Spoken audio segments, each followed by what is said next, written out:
neyanzegeshwa media nange ndi musanyufu nti olwaliro omuntu azizza si mulala wabula Nakintu Sarah ku ntebe ya Mukono municipality 2026-2031 nga ye vice president wa Sub-Saharan Jewish Alliance nze 17 nga nze vice president era nga nze founder and president Shalom Women Development Network ekoze emirimu emiyitirivu mu mukono waneeno era nga nkiikirira abayudaaya ku lukiiko lunene olwa Interreligious Council wano mu Uganda. Yes, nange ndi musanyufu okuba nga nkyaziddwa olwaleero. Neyanzege koze ekisookera ddala kye ngenda okukola ng'omubaka kwe kubangula abakulembeze bonna bwe munampa okukola nabo ku mitendera gyonna nga tetusosodde political party ki gye bagiddemu nga tetusosodde ideology ki gye bakiririzaamu. Bano abakulembeze babadde bangi naye ani abatwala mu induction first of all okutegeera obuvunaanyizibwa bwabwe naki kye balina okukola. Omukulembeze bw'aba asomeseddwa tujja kulaba ntalo mu councils nga mubadde muzikola ki mubadde muziraba. Abakulembeze nga basomeseddwa tetujja kulaba delays ng'ezaaliwo mu service commission ezalemesa bannamukono okufuna emirimu. Omukulembeze nga asomeseddwa abeera ne accountability nti sente zino zasasulwa ayina okuba nga akola kubanga obukulembeze nagwo gulinga mulimu kati olwaleero bw'oba osasulwa olina okugivinga back equivalent ku sente ezo zebakola ki zebakusasula. So omukulembeze bw'aba abangudda amanya emirimu gye. Twalaba wano Honorable Mathias Mpuuga nga tambula district mwalabisa government naye nga tulina ababaka bameka bataano mu Mukono, tulina LC5, tulina the mayors, tulina councillors, tulina LC1, tulina n'obukiiko bw'abakyala. Omukulembeze bw'aba asomesezza abakulembeze be basooka okukola oversight ku mitendera egy'enjawulo, then ne bakola report ne bagindeetera, then bwe bagindeetera ne ndaba mu key strategic areas zerina okufollowinga up n'entuukayo nga nze okulaba kye baŋŋambye kyekino. Bwe ndaba mbasomesa bajja kuba ne integrity era kye banaba ba reporting nga kijja kuba nga kiki nga kituufu, bajja kuba ne values. Corruption tejja kubeerawo. Tulaba abakulembeze baffe wano nga nabo basibidde mu makomera. Lwaki? Kubanga corruption ebadde nayo yabakola ki yabayingira. Service commission ebadde institutinga ate nfu kyokuba bannamukono emirimu ate basooka basaba ssente baleke babawe eki emirimu. Kakati omukulembeze nga nze mba nkola checks and balances ukitegedde bani aba applyinze.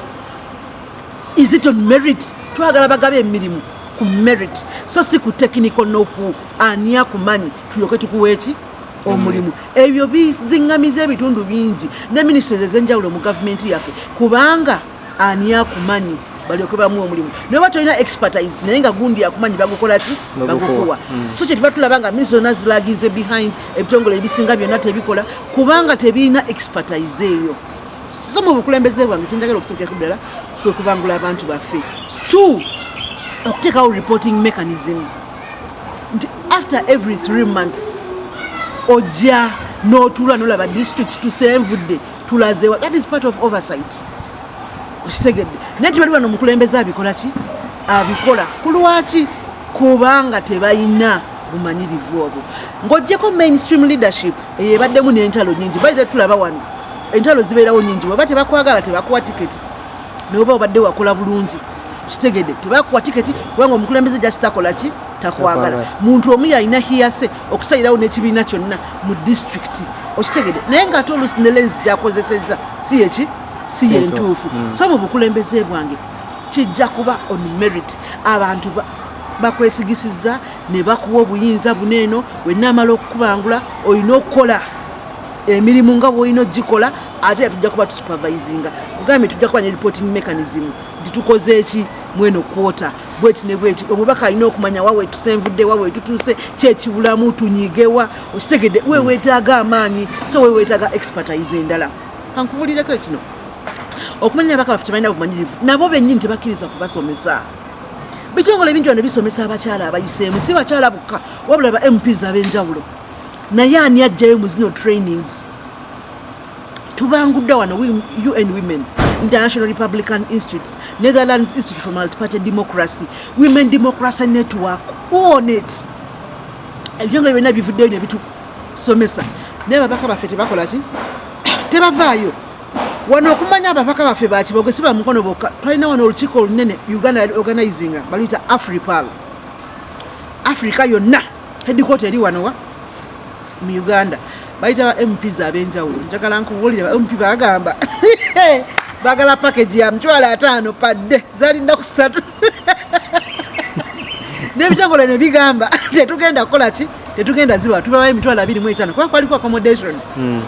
Tutula mu Africana. Naye nga bagala babasuze mu Africana naye buli nnaku $5 ameka? $5. So ffe twaganye tubakiikirira mu bifo byabwe ne tufuuka ba MP ne tuteesa okitegedde olukiiko lunene twateesa ng'era bw'ogamba abantu nti ayamwe shadow woman MP for mukono ye akugamba why aren't you the incumbent okusinziira bwe mukola ki bwe muteesa. So basically twetaaga abakulembeze first of all nga banakkiriza okubangulwa ate bajje babangule abantu mu kitundu kyabwe. So nze mu Sunshine tujja kuba na ntalo first of all. Then secondly bwe tunaamala okukwasagana eyo nagyeyita mainstream leadership oba political leadership then tulina okulana ne buno obukulembeze obulala obutwetoolodde okugeza ab'amakolero, bannaddiini, ab'obutale, ab'amaduuka, abasawo, amasomero, nabwo obukulembeze bwaffe tubuleete tukwatize wamu ensonga zino ezaki ezamukono kubanga waliwo ensonga zosobola okumobilizinga abantu noga bannange kino mukono kyekola ki kyeyeetaaga okitegedde abamakolero ne baleeta amasomero ne galeeta buli kimu bonna ne bakola ki ne bayita ne tukwasiza waki wamu tusobola okugamba bannange enguudo zaffe ziringireyo munda buli asobola oddukolako bw'oba osobola oddukolako kweno standard vaayo okitegedde tukuwa technocrat asobola okuyambako oba yamba ekitundu ekyo okulaba nti oluguudo lwa standard lubeera lufanagana bwe luti abasobola mulwekole ki mulwekolere mulweyimbemu okitegedde naye essaawa zino mukono tulinganga bamulekwa bano bonna other ministries zenjogeddeko tewali azikwatako tewali azifiidinga ate nga ziri vital nnyo mu nkulaakulana yaki y'ekitundu. So bwe naamala mainstream leadership nkugambye njagattako obukulembeze obw'enjawulo ffenna nga tuteeseza wamu nga tukolera wamu okitegedde mukono tujja kusituka tetujja kuba na ntalo kubanga buli omu ajja kuba asomeseddwa omulimu gwe buli omu ajja kuba amanyi ki kye twagala okwasivinga buli omu ajja kutunuulira ekyo ekigenda okufuula mukono ki ettendo. So n'olwekyo muneesigisa akalulu kamwe bannange ze omukulembeze agenda okusooka okukolaganira wamu ne departments zonna muno mu mukono tubeere nga tuyimukira wamu.